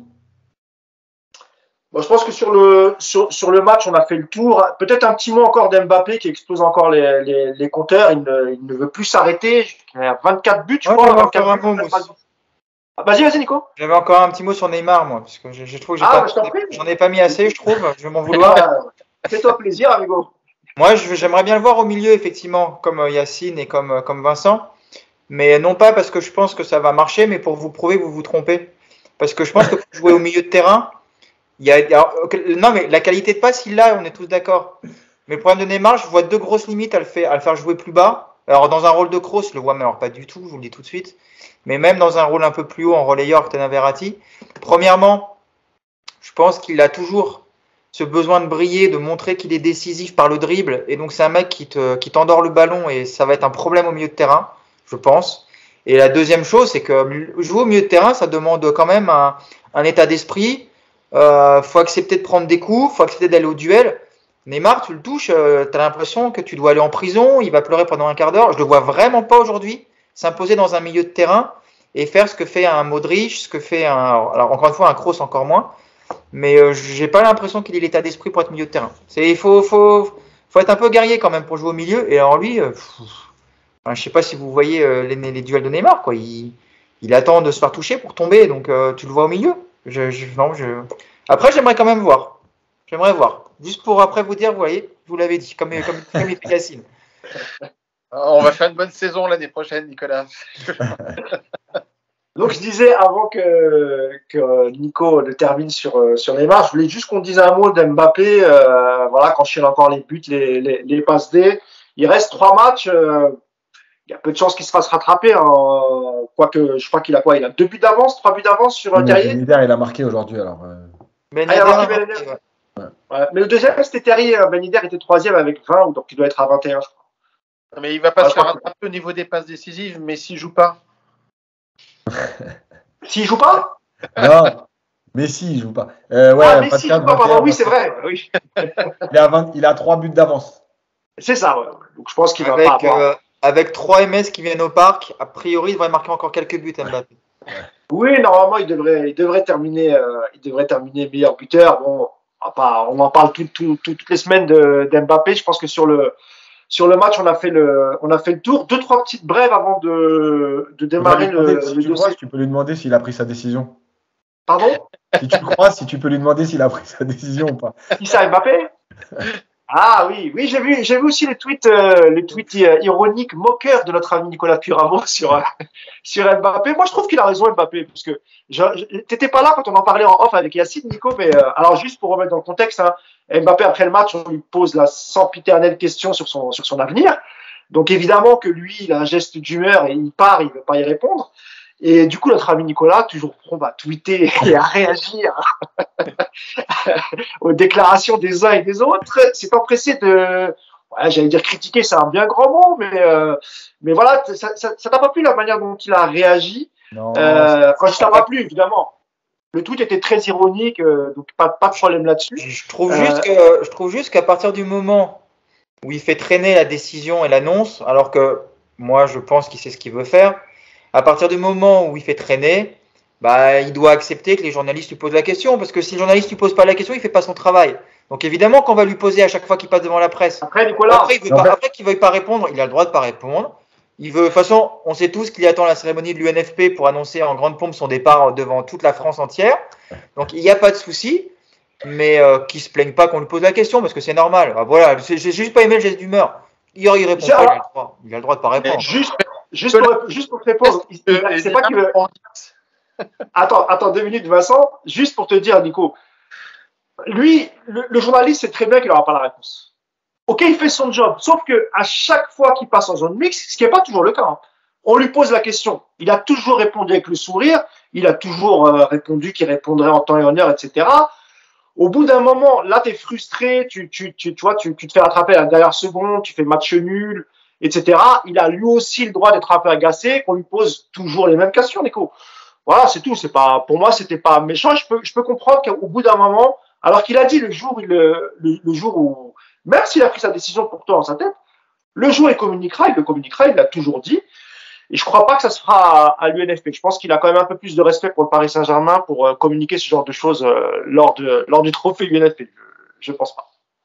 Je le vois bien annoncer son départ au micro lors de la cérémonie au Parc des Princes. J'y crois vachement à ça. Parc des Princes, c'est différent, Nico. Oui, Parc des Princes, c'est différent. Mais je crois pas qu'il va, pareil, devant les supporters, leur dire ouais, merci les gars, c'était cool. En tout cas, la cérémonie de l'UNFP, c'est quand? C'est le 15 Ouais, c'est le 15. C'est ça, oui, c'est ça. Et il y a encore un match après, c'est ça? Ouais, le 21. Ah, ok. Ah bah, alors, je me suis trompé. Alors, effectivement, ce ne sera pas l'UNFP qui va l'annoncer. Vous aviez raison.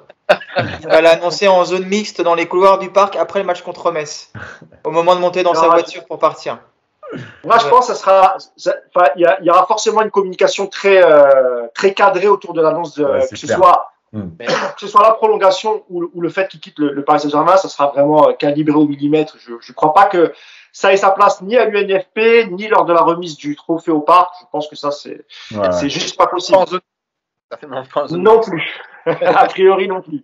Tu voulais dire encore un mot sur Mbappé, Vincent ou... J'allais te faire ta transition parce que je pense que ça va être lié. Je pense que sa décision, elle est en partie liée à ce qui se passe autour du fair play financier, surtout autour de la Super League. Parce que je pense que c'est ça. C'est-à-dire que, Alors, attends, alors, Vincent, si tu veux bien, je vais lancer un peu le sujet avant que tu ne prennes l'autoroute du fair play financier. Donc, le fair play financier a eu sa nouvelle version. L'UEFA travaillait dessus déjà depuis un moment. Je rappelle que lors de la crise du Covid, il y a eu quelques ajustements pour sauver les clubs parce que ça a été catastrophique au niveau financier pour beaucoup de clubs. Et aujourd'hui, début avril a été voté par l'UEFA la nouvelle version du fair play financier. Et c'est vrai qu'avec tout ce qui s'est passé autour du PSG, que ce soit l'élimination face au Real, les problèmes avec les supporters, les problèmes extrasportifs, etc., c'est un sujet sur lequel on n'est pas beaucoup revenu. Et c'est pour ça aussi que je voulais que tu sois là, Vincent, pour que tu nous expliques un peu cette nouvelle version. Je rappelle que le fair play financier avait été mis en place pour que les clubs ne dépensent pas plus qu'ils ne gagnent, ce qui avait créé des situations, notamment dans les clubs espagnols, qui avaient eu beaucoup de problèmes parce qu'ils avaient des dettes abyssales. Donc le fair play financier a servi à ça.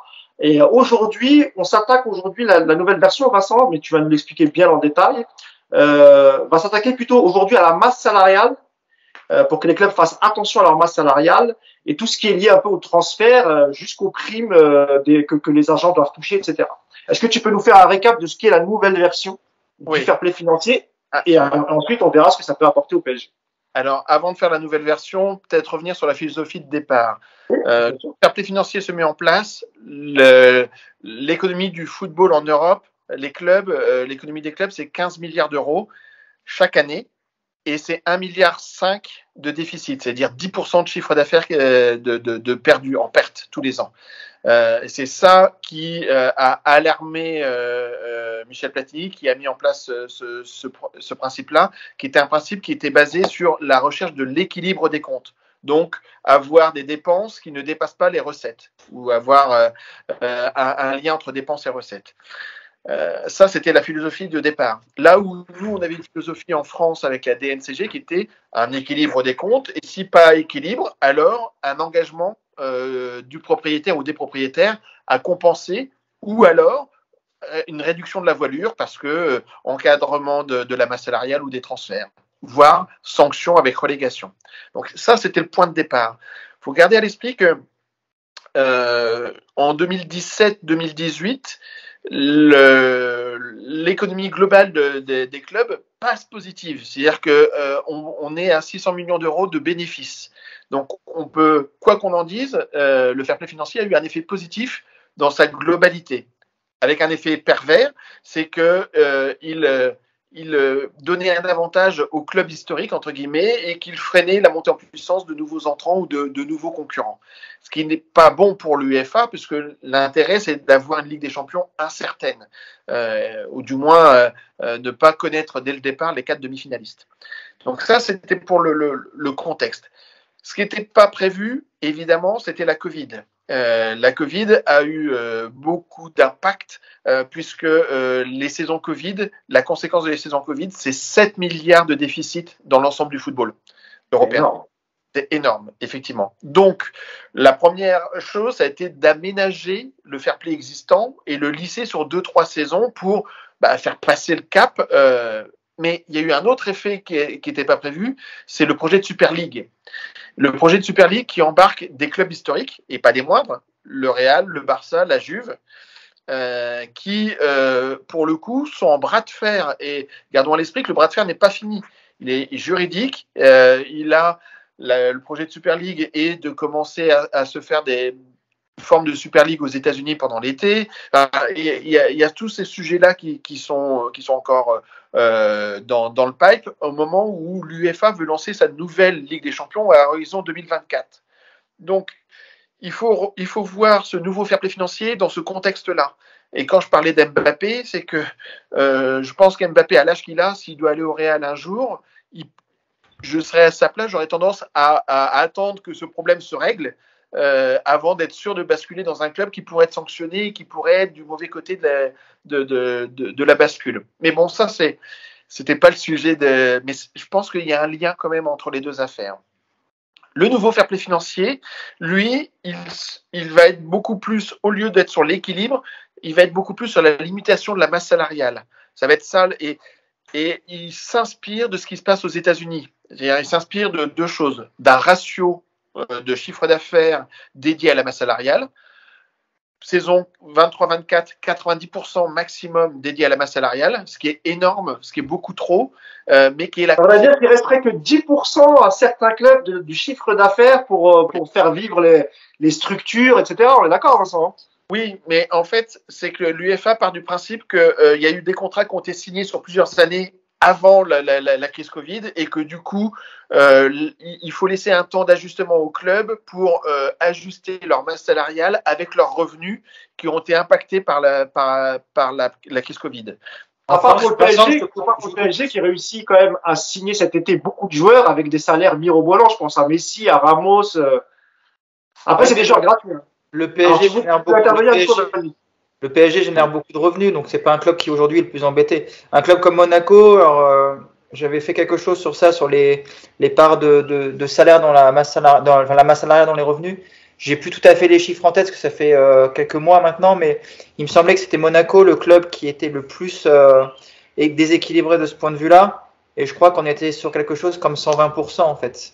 C'est-à-dire que la masse salariale de Monaco n'est absolument pas en adéquation avec leurs revenus, ce qui est quelque part assez logique. C'est un club qui a une très faible affluence de supporters à domicile et qui génère très peu d'argent. Donc, un club comme Monaco, par exemple, va être très très embêté par ce nouveau fair play financier. Le PSG va l'être beaucoup moins, forcément. Bien sûr. Oui, alors, il y a plusieurs éléments. Quand tu prends, Nicolas, le cas de Monaco, c'est qu'en plus, Monaco n'a pas nécessairement la même fiscalité. Mais le nouveau fair play financier, justement, et c'est une de ses limites, c'est qu'il n'y a absolument aucune nuance par rapport aux fiscalités différentes. C'est-à-dire qu'il y a une règle et que ça s'applique à tout le monde avec des fiscalités différentes. Donc déjà rien que le postulat de départ, déjà, il n'est pas bon. Non, mais évidemment, mais c'est pour ça que tout le monde tourne autour du pot du salary cap, mais c'est compliqué parce qu'aux États-Unis, on a une fiscalité qui est beaucoup plus homogène. Elle n'est pas homogène parfaitement parce que d'un État à l'autre, il y a des taxes qui varient, mais quand même, déjà, on est sur la même monnaie, ce qui n'est pas le cas en Europe. Tout le monde n'a pas l'euro. Donc, le sujet est beaucoup plus complexe. Mais effectivement, il y a des clubs, tu parles de Monaco, mais on pourrait parler de Lille, qui, sous l'ère Gérard Lopez, avait un écart entre son revenu et ses dépenses qui était assez important et qui allait chercher l'équilibre par le mercato, par la revente de joueurs. Donc, ce sont des modèles qui sont compliqués et l'OSC de Gérard Lopez ne rentrerait plus dans les critères du fair play, du nouveau fair play financier. Donc, 90% 23-24, 80% 24-25 et 70% 25-26. Si on veut garder à l'esprit une chose, c'est que le bon ratio, c'est les Américains qui l'ont et c'est entre 50 et 60%.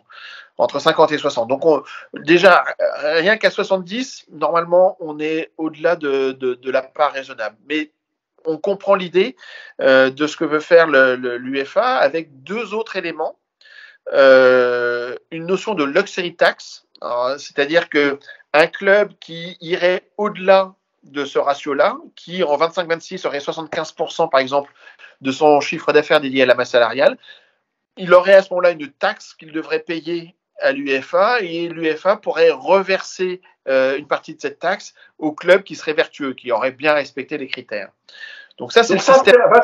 Vincent, juste pour comprendre, ça c'est une sorte de sanction dans le cas où le club ne respecterait pas cet objectif. On rappelle que c'est un objectif, alors 90% de la masse salariale, 90% du chiffre d'affaires qui serait la masse salariale. L'objectif, ça c'est 90%, ça serait la saison 2023-2024. Et ensuite, on descendrait 2024-2025 à 80% pour finir à l'aube de 2026 à 70%. Mais là, selon toi, on serait quand même au-dessus un peu des standards de ce qui se fait aux États-Unis, où tu dis que la bonne fourchette se situerait entre 50 et 60%. C'est exactement ça. Et si tu dépasses, il y a le système de la luxury tax. Dans le baseball, par exemple, entre les Mets et les Yankees à New York, c'est toujours la surenchère. Ils ont tendance à dépasser le salary cap et à payer une luxury tax à la MLB. Ça leur est arrivé, j'ai tendance à dire que ça leur arrive régulièrement.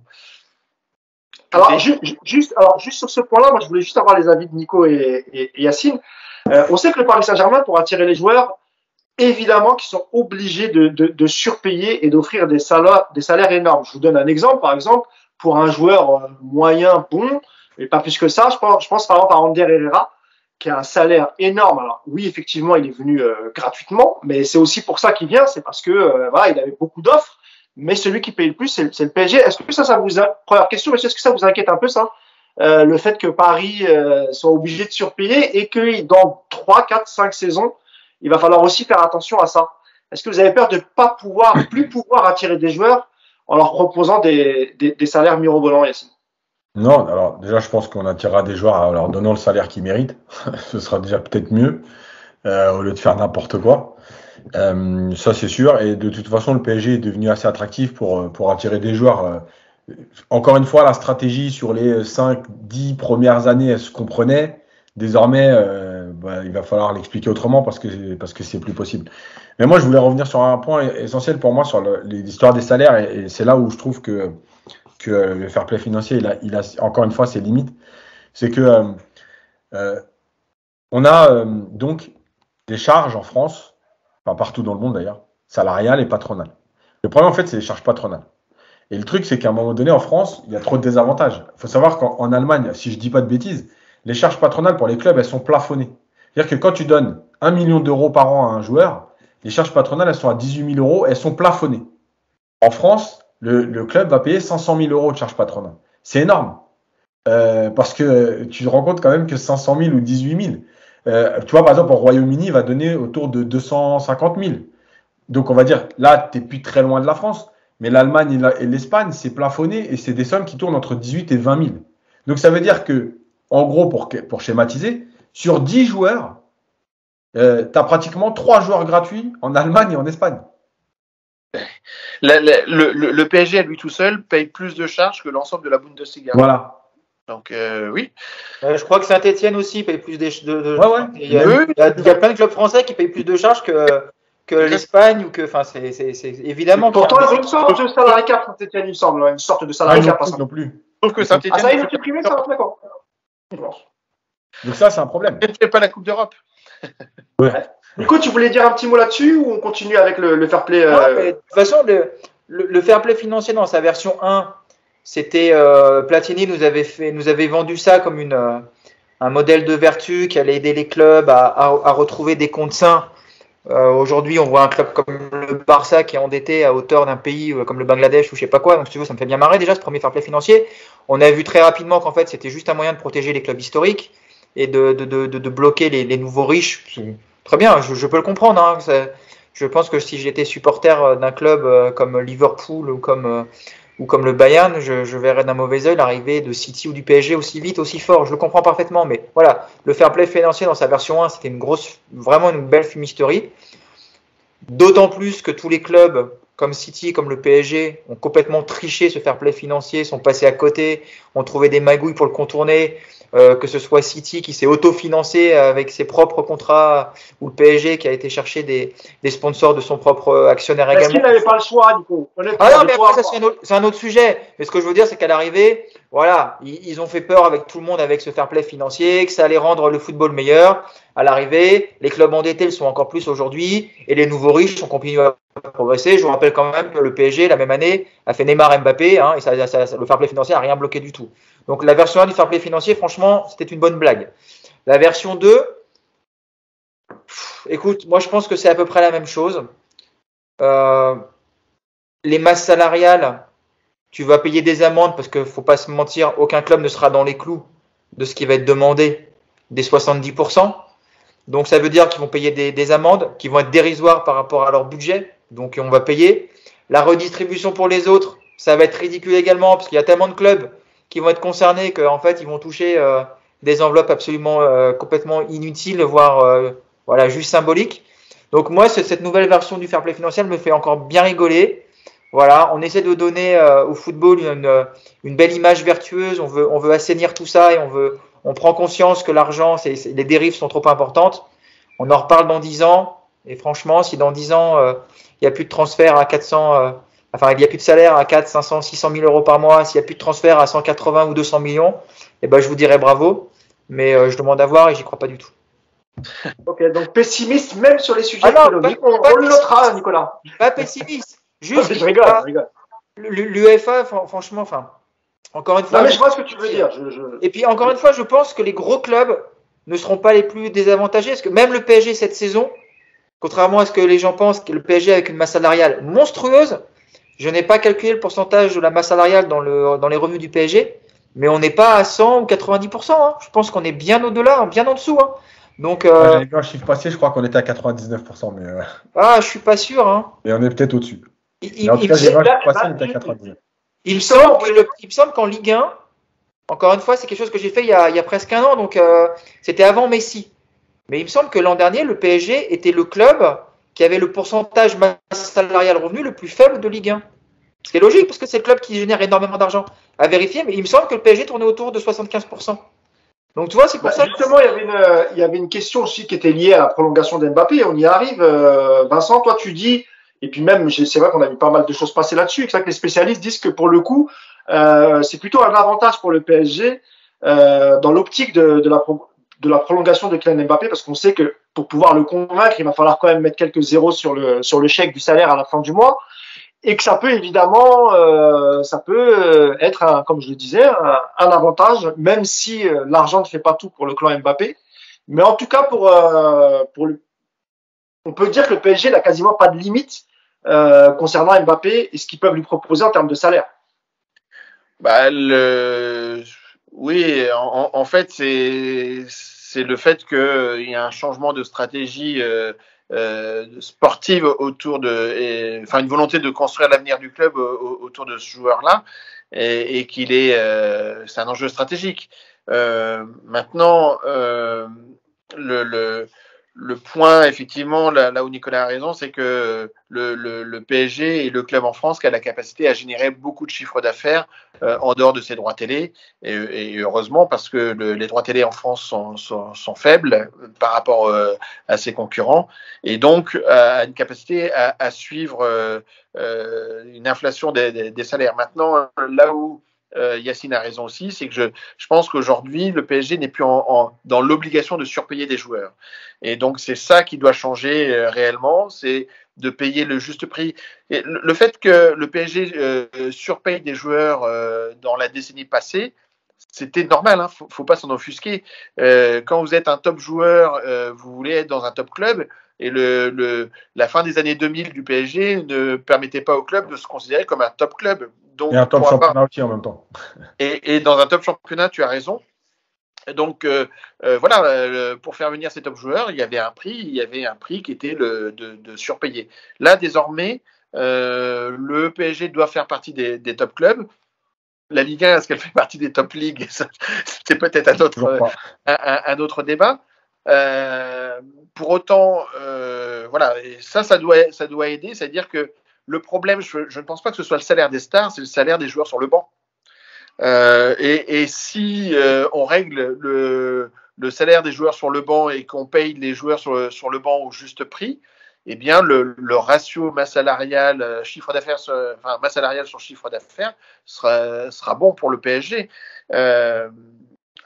Juste, il y a un seul point qu'on n'a pas encore évoqué, c'est que sur 3 ans, dans le nouveau fair play financier, on avait jusqu'ici 30 millions d'euros de déficit, et là on passe à 60. Oui, là-dessus, je rejoins Nicolas, c'est-à-dire que sur cette fourchette-là, comme sur les autres éléments, je pense qu'il y a une dimension communication de l'UEFA qui ne pouvait pas se permettre d'abandonner son fair play financier. Et donc, il était important de retrouver une formule à la fois acceptable pour les clubs et à la fois qui garantissait le rôle vertueux de l'UEFA dans la sauvegarde des finances des clubs. Nicolas, tu voulais réagir? Ouais, j'ai retrouvé les chiffres de la saison 2019 en fait. Tu vois, pour la saison 2019-2020. Donc évidemment que la masse salariale du PSG elle a augmenté. Mais pour te donner un ordre d'idée, donc en saison 2019-2020, le PSG générait en revenus opérationnels, alors c'est les chiffres de la DNCG, hein, c'est les chiffres officiels, ça, 658 millions d'euros ont été générés. Et la masse salariale du PSG était annoncée à 370 millions, ce qui faisait 56%. Ce qui faisait 56%, tu vois, on était vraiment bas. Alors attention, hein, la masse a explosé au PSG. Hein. Et c'est pour ça que je te disais, cette saison-là, un club comme Monaco qui générait 111 millions avait une masse salariale de 147 millions.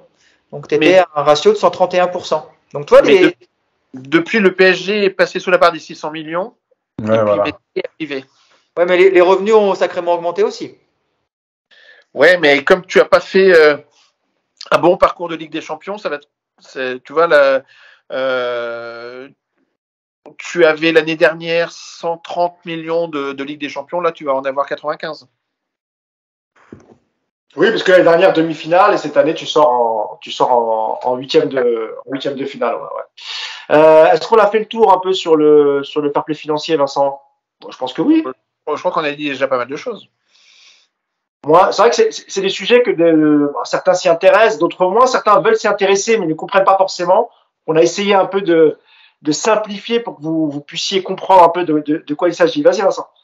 Dernière petite chose, c'est qu'en fait, je ne crois pas que ce soit un sujet très contraignant au niveau du PSG. C'est une donnée à prendre en ligne de considération, mais que je pense que son sujet aujourd'hui, c'est plutôt un sujet de management que un sujet d'épée de Damoclès au-dessus de la tête par rapport au fair play financier. Et on rappelle que Nasser Al-Khelaifi est aujourd'hui président de l'ECA. Donc, après, il y a quand même effectivement, voilà, la masse salariale du PSG, elle a explosé. Aujourd'hui, effectivement, Yacine, je pense que tu as raison, on doit tourner aux alentours des 100%. Mais Covid, en fait, c'est. Oui, là, non, voilà. Mais tu vois, c'est ce que je te dis, c'est que quand tu as autant de revenus qu'un club comme Paris, ils vont évidemment pouvoir jouer là-dessus, ils vont évidemment pouvoir actionner des leviers, et je pense pas que ce côté masse salariale à terme soit un vrai problème. Surtout que je pense que le Paris Saint-Germain, là, voilà, là t'as Messi, Neymar, Mbappé ensemble, les trois ils font mal. Bon, bah dans 2 ou 3 ans, les trois ils seront plus là. Donc tu auras forcément déjà une masse salariale qui sera revenue un petit peu sur des chiffres un peu plus raisonnables. Et c'est pour ça que je pense pas que ce pourcentage ce soit un problème pour les gros clubs à terme. Vraiment, je suis pas trop inquiet pour eux. Puis il faudra aussi voir la dureté des sanctions. Encore une fois, pour l'instant, on connaît pas le montant des amendes. Mais je pense pas qu'on va pas les faire payer 100 ou 200 millions d'euros d'amende, tu vois. Donc ça va être des amendes assez limitées. S'il n'y a pas de sanctions sportives derrière, je pense que les clubs ils vont faire quelques efforts pour montrer qu'ils essaient. Et puis bon, après, allez, dis-nous combien on te doit, on va te payer. Et puis bonne saison à tous, tu vois. Tout à l'heure, Vincent, je te donne la parole après, Yacine. Tout à l'heure, Vincent, tu parlais de la première version, et même toi, Nicolas, en expliquant, et c'est plutôt vrai, hein, que ça a été aussi pour protéger les clubs historiques et entre guillemets, pour paraphraser Macron, emmerder les nouveaux riches ou ceux qui venaient d'arriver. Et moi, je voulais juste que tu me dises un mot là-dessus, Vincent, parce que le Milan AC va sans doute être racheté par un tout petit État du Golfe qui est le Bahreïn. Et on dit je crois que ça s'élève à 1 million ou 700 millions d'euros. 1 milliard. 1 million, c'est pas beaucoup, hein. Non, 1 milliard. 1 milliard. Un peu moins de 2, on va dire entre 1 milliard 500 000 et 2 milliards, il me semble. Et on a vu aussi que l'Arabie Saoudite était rentrée dans la danse avec Newcastle. Il y a de plus en plus d'États. Et Marseille.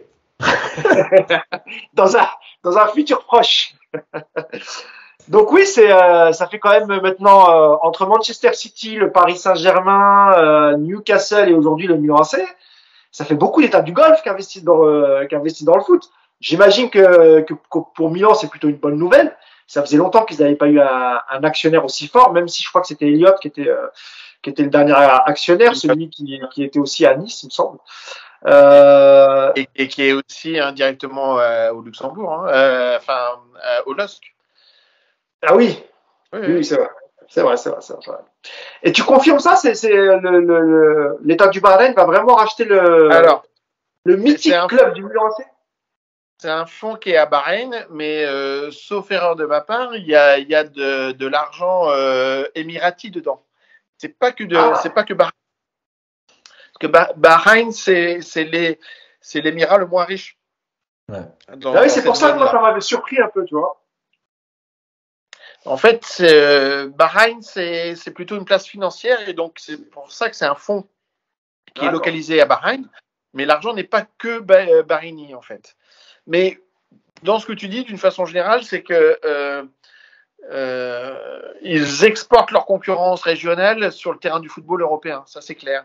Et que Newcastle, il faut s'attendre à un très gros mercato de Newcastle, ça c'est sûr. Juste pour bien comprendre, Vincent, quand tu dis que c'est pas, c'est-à-dire que c'est pas comme le PSG ou City où le club appartiendrait à un État, c'est vraiment un fonds qui est juste basé au Bahreïn. C'est pas du tout l'État du Bahreïn qui a mis des sous dedans. Je ne crois pas que ce soit un fonds souverain.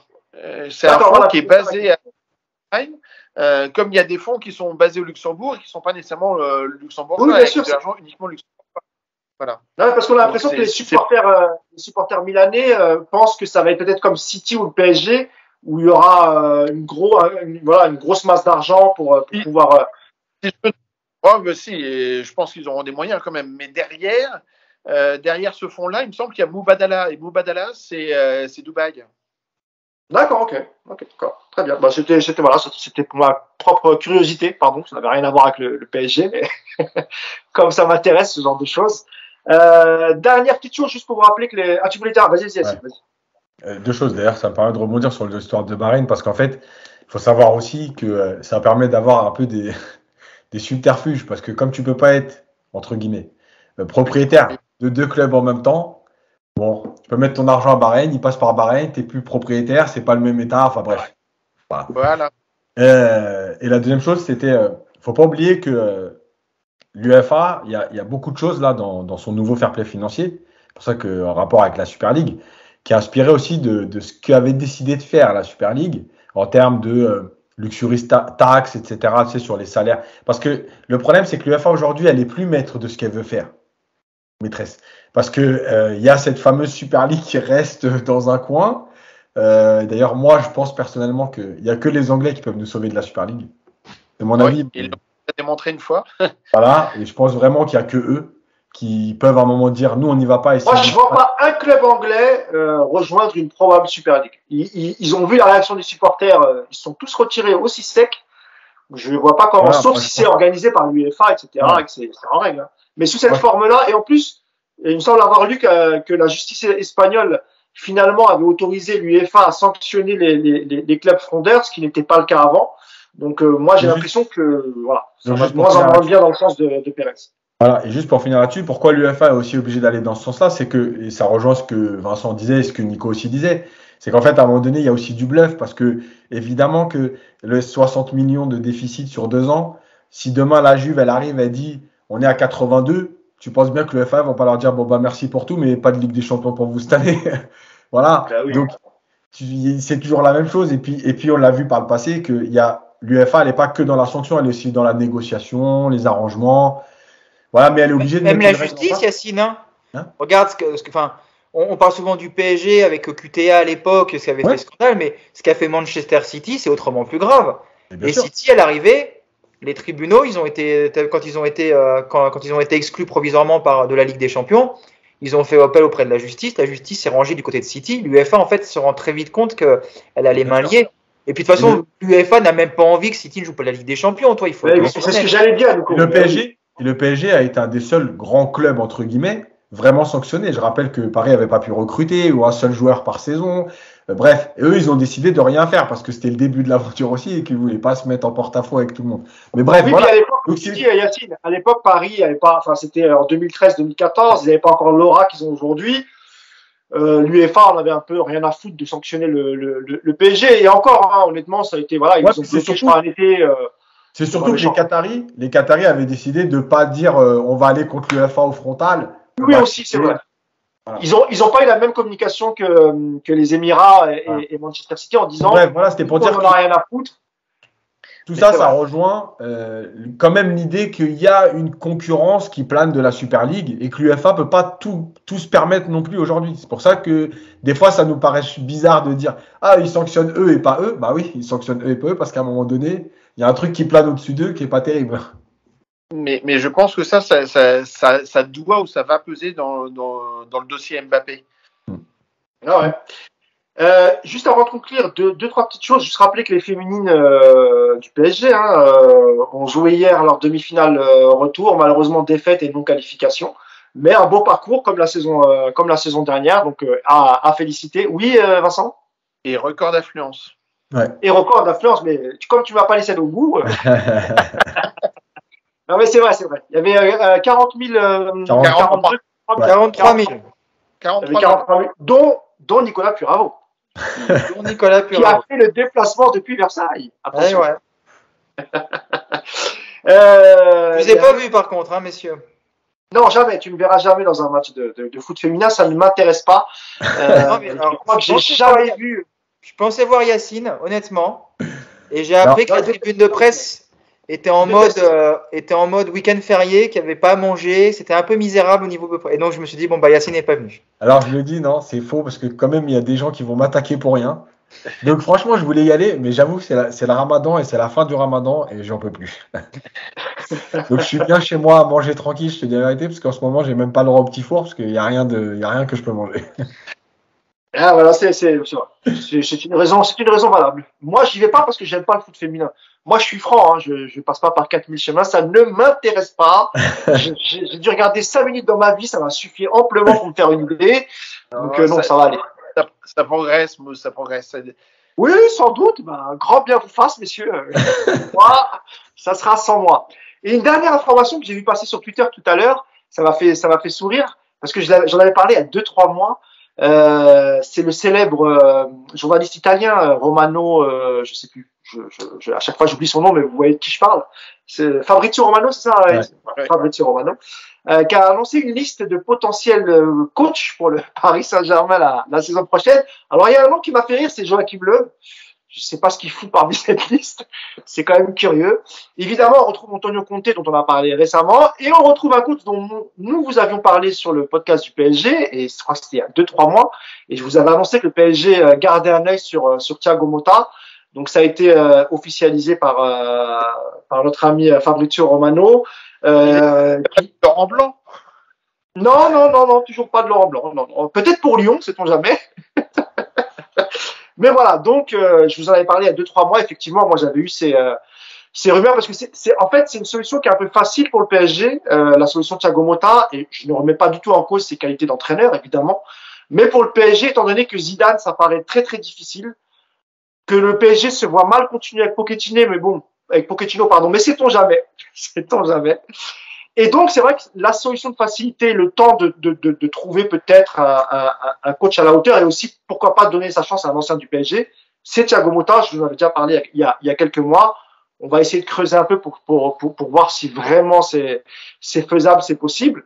Lui a nié il y a pas longtemps, en tout cas a dit qu'il était bien là où il était, qu'il était très heureux en Italie. Mais c'est très difficile de refuser les appels du PSG. Donc, affaire à suivre. Pour Zidane, c'est aussi le fait que l'avenir de Deschamps ne dépendrait plus du résultat de l'équipe de France, mais il y a une rumeur qui court comme quoi ce serait sa dernière grande compétition, quoi qu'il arrive. Donc en fait, ça joue. Ouais. Donc en fait, ça joue. Donc ça ouvre les portes à Zidane. Voilà. Parce que dans un premier temps, il attendait qu'en gros Deschamps se plante. Là maintenant, il y a une rumeur qui court comme quoi Deschamps il a quand même fait 10 ans et que ce serait la dernière.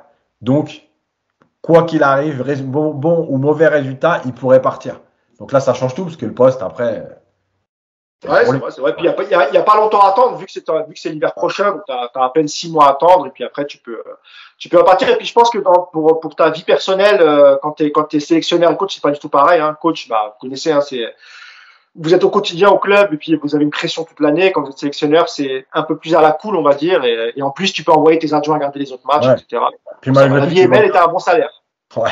Tu vois pas le PSG quand même signer un contrat avec Zidane maintenant et lui dire si la France est éliminée en 8e en Coupe du Monde, tu pars, c'est-à-dire qu'en décembre on doit retrouver un coach. Bon, je suis pas persuadé. Encore une fois, je pense que la solution de facilité, si vraiment Pochettino était amené à quitter le club, ce que moi je pense en tout cas, évidemment, c'est d'aller chercher Thiago Motta parce qu'il connaît la maison, parce que peut-être que, alors c'est difficile, hein, il a peut-être encore le côté un peu joueur et tout, mais voilà, je pense que c'est un joueur qui est quand même respecté. Est-ce qu'il pourra se faire respecter dans son vestiaire? Ça, c'est une autre question. On n'en est pas encore là, mais bon voilà.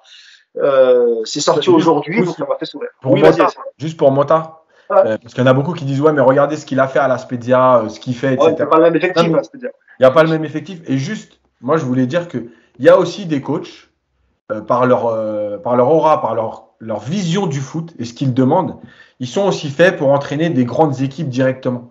C'est formateur la Spezia et tout, dans la gestion du groupe. Mais tu vois, Ancelotti, malgré tout, moi je rappelle quand même, d'ailleurs ça permet aussi de le féliciter, c'est le premier entraîneur à être champion dans les 5 grands championnats, donc c'est quand même pas rien. Ancelotti par exemple, il réussit pas forcément à Everton, il réussit pas forcément à Naples, parce qu'à un moment donné c'est un coach de grandes équipes, de grands joueurs, et ça remet pas, et lui il l'avoue très, très simplement aussi, hein. Il t'explique qu'il est pas là pour faire progresser les joueurs, mais pour en fait optimiser leur rendement. Peut-être que Motta aussi s'inscrit dans ce profil. Quand tu as eu cette carrière-là et cette intelligence de jeu sur le terrain, bah ouais, peut-être que tu demandes à des plus petits joueurs des choses qu'ils pourront jamais faire et que tu as envie de mettre en place. Et peut-être que demain, il arrive au PSG avec des joueurs qui savent faire beaucoup de choses et ça va marcher. Tu vois ce que je veux dire? Donc, il ne faut pas tout de suite dire si ça n'a pas marché à la Spezia, ça ne marchera pas au PSG.